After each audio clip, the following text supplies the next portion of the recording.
Muchas gracias, señor presidente, compañeras y compañeros diputados. Evidentemente, nosotros vamos a apoyar este proyecto, estamos apoyando este proyecto y vamos a dar el voto afirmativo. Pero quisiera hacer algunas reflexiones sobre la situación que vive el país hoy en diferentes instituciones del Estado y que creo firmemente que el gobierno de la República no ha podido hacer la diferencia entre qué es oposición y quiénes son sus enemigos. Creo que este tipo de situaciones claramente se ven en el quehacer diario de las diferentes instituciones.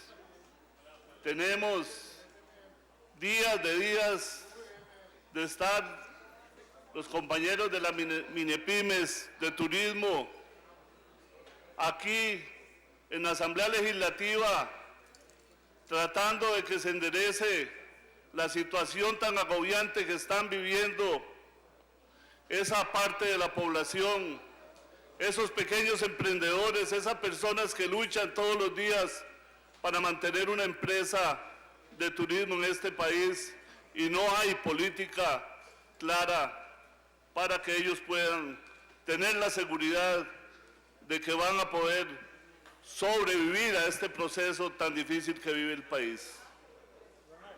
De ahí que la situación que ellos viven es diferente, muy diferente a la que viven las multinacionales, que lo que pierden hoy en Costa Rica lo ganan mañana en Brasil o lo ganan mañana en Dominicana o en otro país.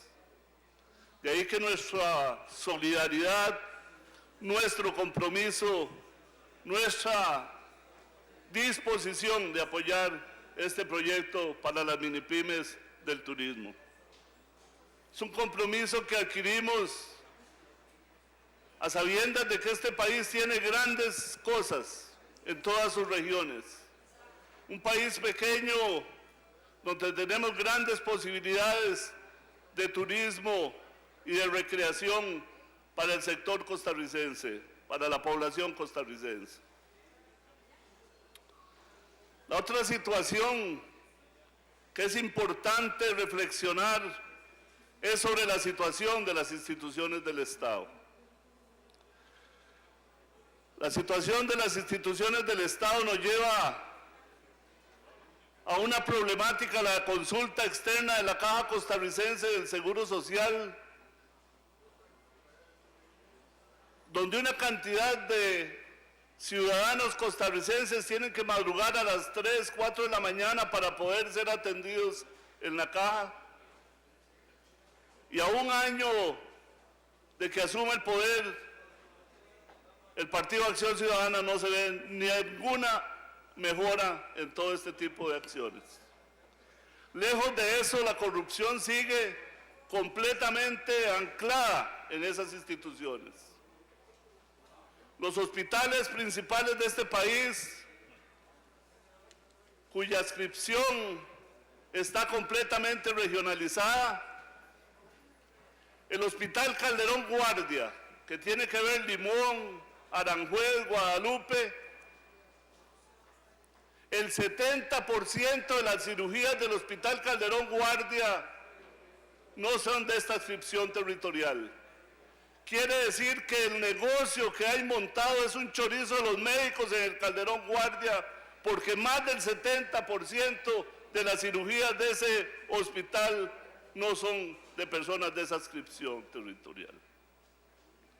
Entonces, cuando vemos que la Caja Costarricense del Seguro Social es uno de los mayores y más grandes proveedores de este país, de los que más licitaciones públicas manejan,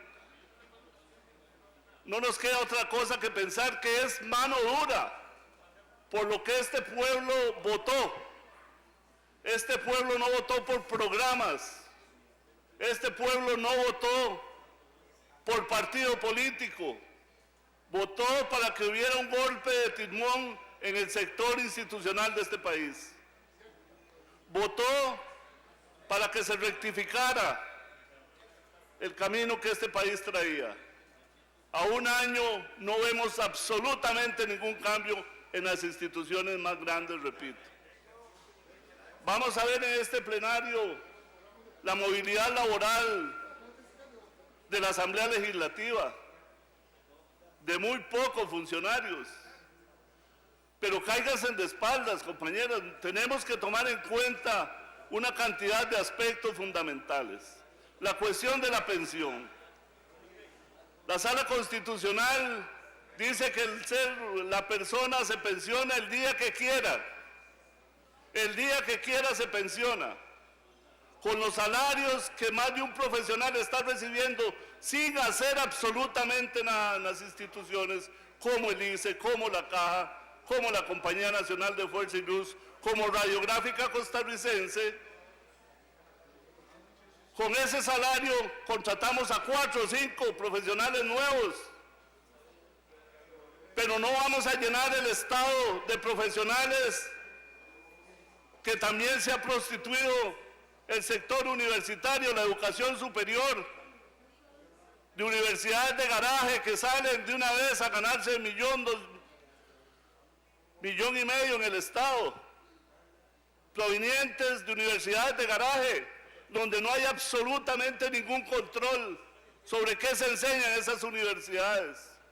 Y entonces se dan palmo a palmo con los profesionales de la Universidad de Costa Rica, con los profesionales de la Universidad Nacional. Y por otro lado tenemos los profesionales que salen de esas mismas instituciones ganando en el sector privado 500,000 colones por gerenciar toda una área. Y entonces hay una disyuntiva grande en este país, empezando por la educación. Empezando por la educación, porque definitivamente no hay una paridad entre el profesional bueno y el profesional malo. El profesional que no da rendimiento. Y aquí se ha hablado mucho de que es que tenemos que poner un freno al sector público. No, señores, no es eso. Es que las jefaturas que están también muy cómodas en el sector público no hacen valer el Código de Trabajo. Y no hay sanciones para esa gente que está hoy sin hacer absolutamente nada. Me decía don Luis Guillermo Solís,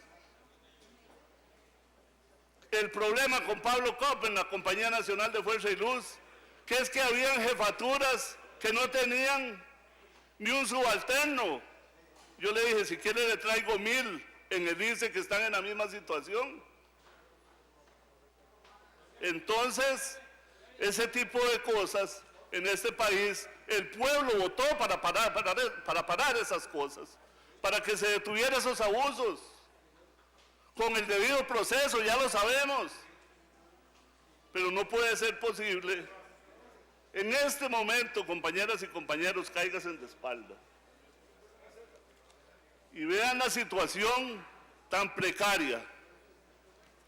La Compañía Nacional de Fuerza y Luz, donde hay convención colectiva, desde que la asumió el ICE, abre un capítulo de movilidad laboral para los trabajadores de la compañía.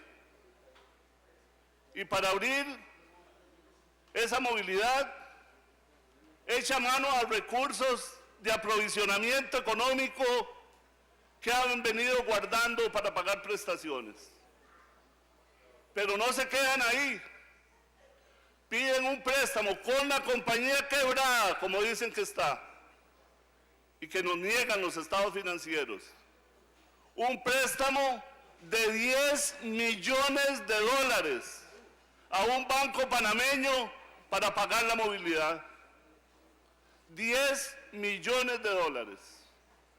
Compañeros, de verdad que es llamar a las cosas por su nombre.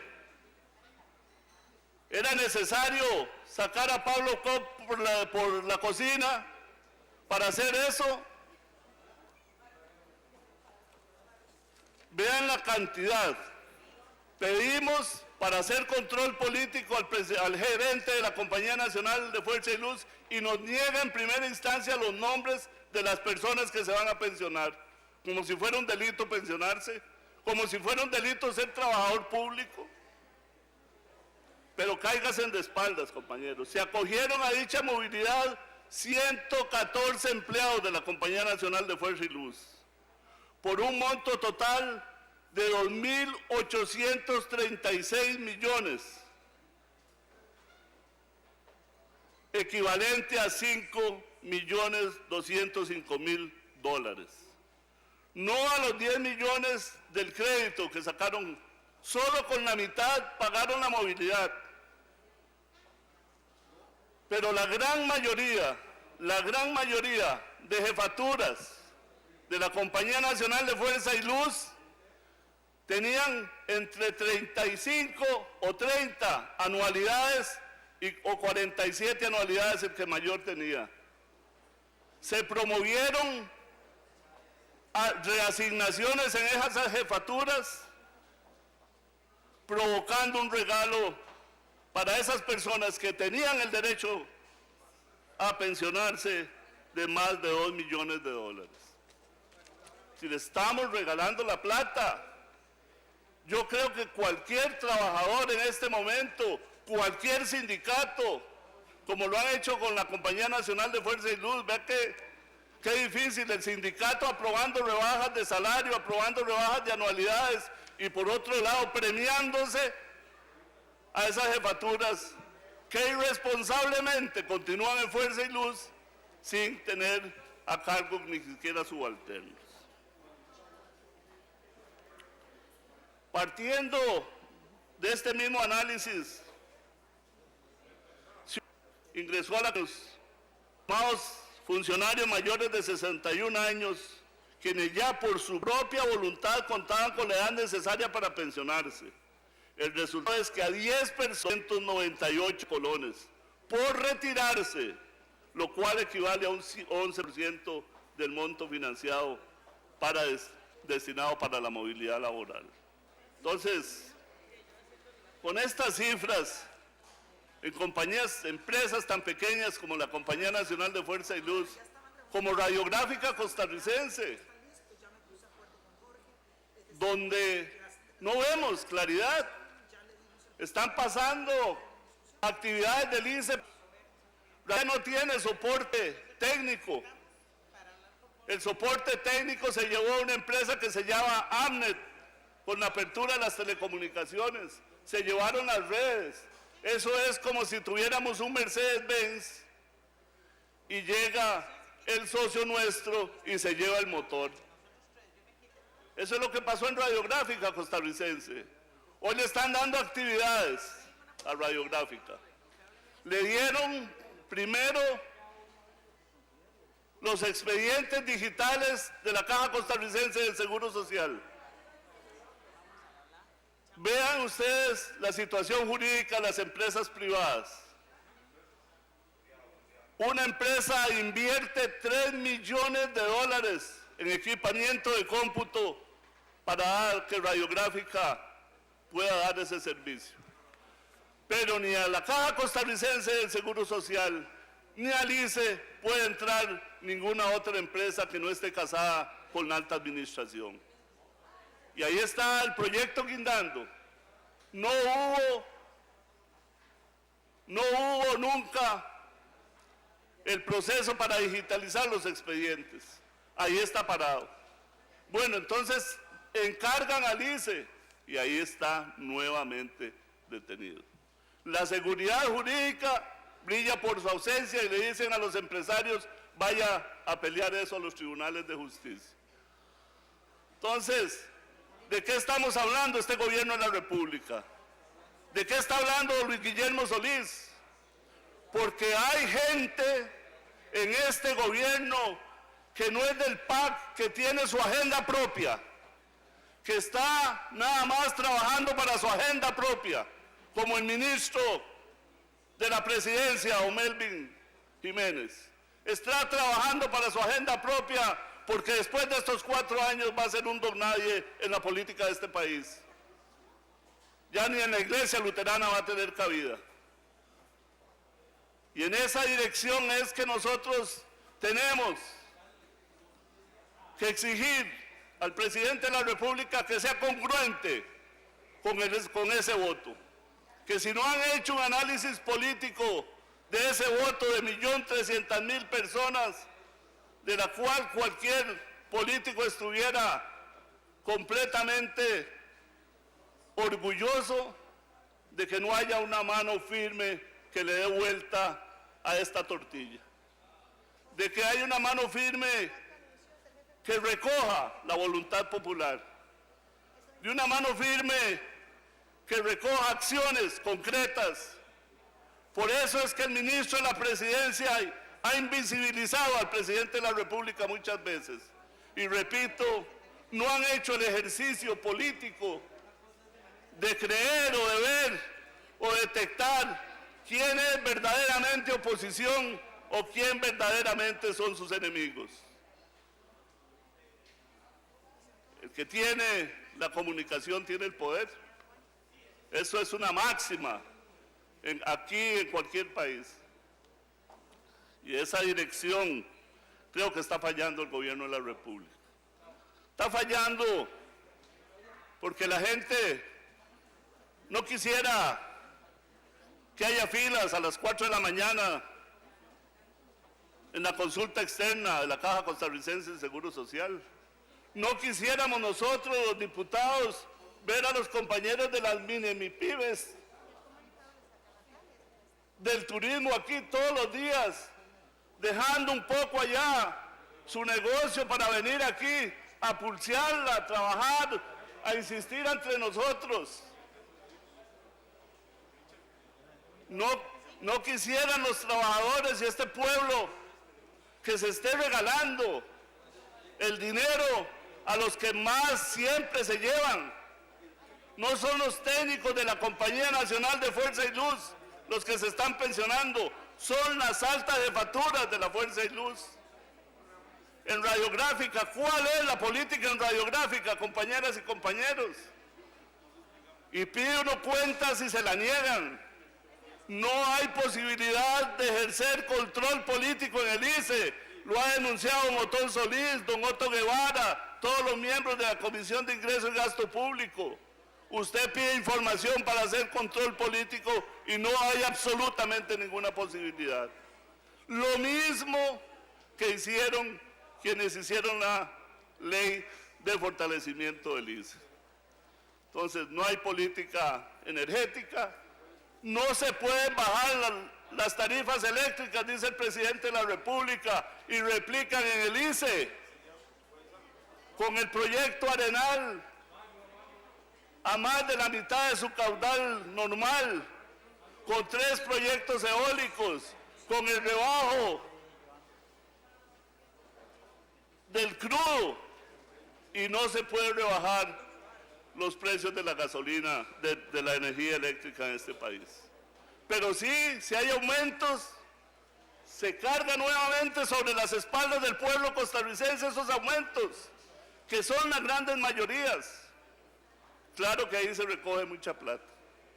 Y se recoge en recope, que nadie sabía en este país que había invertido $2 millones en una aventura con la empresa privada, que nosotros la vemos lógica. Que es lógica que un país, un Estado nacional invierta en posibilidades de desarrollo. Pero ¿cuál era el marco en que se estaba desenvolviendo? ¿Cuál va a ser el beneficio para el Estado costarricense, el final de esa aventura con Recope? Y entonces se llevan a las mismas personas. La misma persona que hizo el combo energético, Gilberto de la Cruz, jefe de planificación del ICE, miembro de la Junta Directiva de Recope. La presidenta ejecutiva del ICE, de Recope, una ingeniera del ICE que nunca pasó a ninguna connotación Hoy es la presidenta ejecutiva de Recope. Y además, ya solo se habla en el gobierno de la República de fideicomisos. Nosotros no satanizamos el fideicomiso. Lo que satanizamos son las unidades ejecutoras del fideicomiso, creadas para llevarse un pedazo del pastel a sus bolsillos, como está demostrado en el INSS. Porque hay empresas públicas que han desarrollado fideicomisos y que la unidad ejecutora son miembros de sus mismos staff de trabajadores y profesionales. No ocurre eso donde la plata circula y circula como el ICE y la Caja Costarricense del Seguro Social. Compañeras y compañeros, creo que la reflexión es: dimos una oportunidad a este gobierno, hemos tratado de hacer control político, hemos visitado al presidente de la República, que siempre con su amabilidad de siempre lo recibe a uno, pero es un saludo a la bandera. Pero el saludo más grande a la bandera es el ministro de la Presidencia. Bueno, quitaron a Daniel Solé y yo no veo aquí en esta Asamblea Legislativa alguien que lo sustituya, alguien que venga de parte de Casa Presidencial a conversar con los diputados, a tratar de amarrar cosas, a tratar de sacarle provecho a esta votación que el pueblo costarricense le dio a Luis Guillermo Solís. Y en esa línea, compañeras y compañeros, nadie, creo, en este plenario, ni menos los 1.300.000 costarricenses que votaron, quieren que este gobierno fracase. Porque vamos a fracasar todos. Y en esa dirección, creo que la reflexión es para que verdaderamente conversemos. Cada fracción va a ir donde el presidente de la República. Verdaderamente que tome las decisiones que haya que tomar. Que tome y ponga en los puestos a gente con poder político de cambiar esto. Porque este país va en caída libre.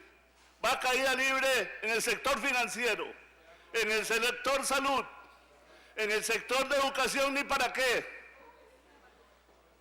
Le pido a la ministra de Educación que me diga por qué no se toma en cuenta a una profesora en Nicoya de Guanacaste y dice que no tiene requisitos para ser ni maestra de kinder, con una maestría en educación, liberacionista. Nunca se le nombró en Liberación, la tenían haciendo permisos, hoy le dan trabajos formando educadores, con una maestría en educación, y en el ministerio lo que aparece es que no tiene requisitos. Y así cientos de trabajadores de la educación, mientras había una gran cantidad de trabajadores de la educación en puestos de maestros que no estaban ejerciendo. Creo que es una responsabilidad nuestra como legisladores tratar de que esto se discuta acá, de que cada vez que tengamos control político podamos decir lo que está ocurriendo en todas estas instituciones, porque las instituciones que el Estado costarricense ha desarrollado es para beneficio de todas y todos. Es el reparto de la riqueza, no es repartir dinero, es que los hotelitos que ustedes manejan estén llenos de costarricenses, ojalá, con sus familias, de que no hayan filas en la caja, de que los costarricenses sean sujetos de crédito. Hoy ningún costarricense es sujeto de crédito. Entonces, compañeras y compañeros, creo que esta pequeña reflexión para decir que vamos a votar este proyecto afirmativamente, porque también tiene que ver con una cantidad muy numerosa de este país. El resto de mi tiempo se lo cedo al diputado